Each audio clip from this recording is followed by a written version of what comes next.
S friends, ನಾವು ಈ ದಿನ ಅಲಿಗಿಲವಾಡದಲ್ಲಿ ಇದ್ದೀವಿ. ಹರಪನಹಳ್ಳಿ ತಾಲೂಕು, ವಿಜಯನಗರ ಡಿಸ್ಟಿಕ್ಕು. ನಮ್ಮ ಚನ್ನವೀರಯ್ಯನವರು ಇದ್ದಾರೆ, ಅವ್ರ ಮಗ ಶಂಕರ್ ಅವರು ಇದ್ದಾರೆ. ಇವತ್ತಿನ ದಿನ ನಾವು ಜಸ್ಟ್ ಮೆಣಸಿನ ಗಿಡ ಪ್ಲಾಟನ್ನು ಮಾಡಿದ್ದಾರೆ, ನೋಡಿದ್ದೀವಿ, ಇದನ್ನು ನೋಡ್ತಾ ಇದ್ದೀವಿ. ಸೊ ಇವತ್ತು ಈ ಒಂದು ನಮ್ಮ ಗಿಡಗಳಿಗೆ ನಾವು ಈ ಬಯೋಟೇರಿಯಂ ಸಂಸ್ಥೆಯ ಅಗ್ರಿಕಲ್ಚರ್ ಪ್ರಾಡಕ್ಟ್ ಆಗಿರ್ತಕ್ಕಂಥ ಸಾಯಿಲ್ ಕೇರ್ ಹಣ ಮಾತ್ರ ಹಾಕಿರ್ತಕ್ಕಂಥದ್ದು. ಕೇವಲ ಹಾಕಿ 31 ದಿನ ಆಗಿದೆ.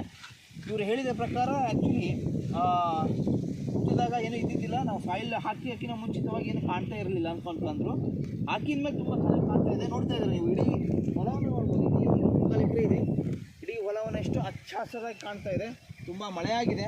ಸೊ ಯಾವುದೂ ಗೊಬ್ಬರ ಯೂಸ್ ಮಾಡಿಲ್ಲ, ಯಾವುದೇ ಒಳ್ಳೆ ಸಾಯಿಲ್ ಕೇರ್ ಅಷ್ಟೇ ಹಾಕಿರ್ತಕ್ಕಂಥದ್ದಿನ ಇದಕ್ಕೆ. ಈಗ ಇದಕ್ಕೆ ಪ್ಲ್ಯಾಂಟ್ ಹಾಕಬೇಕಾಗಿದೆ.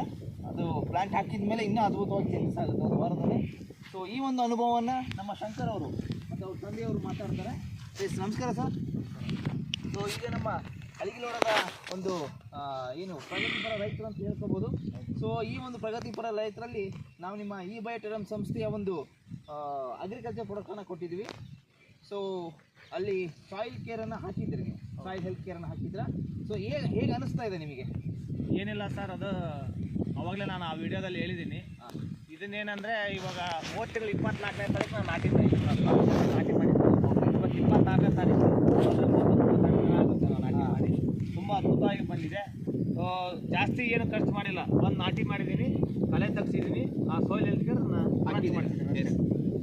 ಇವಾಗ ನಾವು ಪ್ಲಾಂಟ್ ಕೇರ್ನ ಹಾಕಬೇಕಾಗಿದೆ, ಮಳೆ ಹಾಕಿಲ್ಲ. ಸೊ ಇವತ್ತು ಬರುವಾಗಿದೆ. ಇದೇ ಥರ ನಾಳೆ ನಮಗೆ ಬರುವಾಯಿತು ಅಂದರೆ ನಾನು ನಾಳೆ ಸಿಂಪಡಣೆ ಮಾಡ್ತೀನಿ. ಪ್ಲಾಂಟ್ ಕೇರ್ನ ಮಾಡ್ತೀರಾ? ಹೌದು. ಎಸ್, ನಮ್ಮ ಈ ಟೊಮೆಟೊ ಗಿಡಕ್ಕೆ ಕೇರ್ನ ಮಾಡಿ, ಅದನ್ನು ಮಾಡ್ತೀನಿ. ಓಕೆ, ಖಂಡಿತವಾಗಿ ಮಾಡ್ತೀನಿ. ಸೊ ಈ ಗೊಬ್ಬರ ಯಾರು ಹಾಕಿದ್ದೀರಾ? ಯಾವುದಾದ್ರು? ಇಲ್ಲ, ಗೊಬ್ಬರ ಯಾವ ಗೊಬ್ಬರ ಹಾಕಿಲ್ಲ.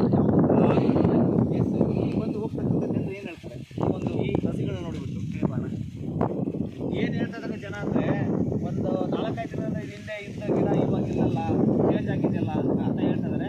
ಸೊ ಇದನ್ನು ಪಕ್ಕದ ಹೊಲದಲ್ಲಿ ಮಾರ್ಕೆ ಅಂತ ಹೇಳಿ ಚೆಂಡು ಹಾಕಿದ್ದಾರೆ. ಅವರು ಕೂಡ ಅಂತ ಹೇಳಿದರು. ಮೊನ್ನೆ ನೋಡಿರ್ತಕ್ಕಂಥ ಗಿಡ ಇವತ್ತು ತುಂಬ ಚೇಂಜ್ ಆಗಿದ್ದಿಲ್ಲ ಅಂತ ಅವರು ತುಂಬ ವ್ಯಕ್ತಪಡಿಸಿ ಹೋದರು, ಅಭಿಪ್ರಾಯ ವ್ಯಕ್ತಪಡಿಸಿ ಹೋದರು. ಸೊ ಅವರು ವರ್ಷ ಪೂರ್ತಿ ತರಕಾರಿಯನ್ನು ಬೆಳೀತಾ ಇದ್ರು. ಈ ವರ್ಷ ಅವ್ರಿಗೇನೋ ಗೊತ್ತಿಲ್ಲ, ಹೊಸ ರೇಟ್ ಸಿಕ್ಕಲ್ಲ ಅಂತ ಹೇಳ್ಬಿಟ್ಟು ಯಾವ ತರಕಾರಿ ಹಾಕಿಸೋದು ಬಿಟ್ಟು ಚೆಂಡುವನ್ನ ಹಾಕಿದ್ದಾರೆ. ಸೊ ಅವರು ಕೂಡ ಒಳಗೆ ಬಂದು ನೋಡ್ಕೊಂಡು ಚೆನ್ನಾಗಿದೆ ಅಂತ ಹೇಳಿದ್ರು. ತುಂಬ ಖುಷಿ ಆಯಿತು. ಅದ್ಭುತವಾಗಿ ಮತ್ತೆ ಒಂದು ಇನ್ನೂ 8 ದಿನ ಬಿಟ್ಟು ಮತ್ತೊಂದು ವಿಡಿಯೋ ಮಾಡೋಣ.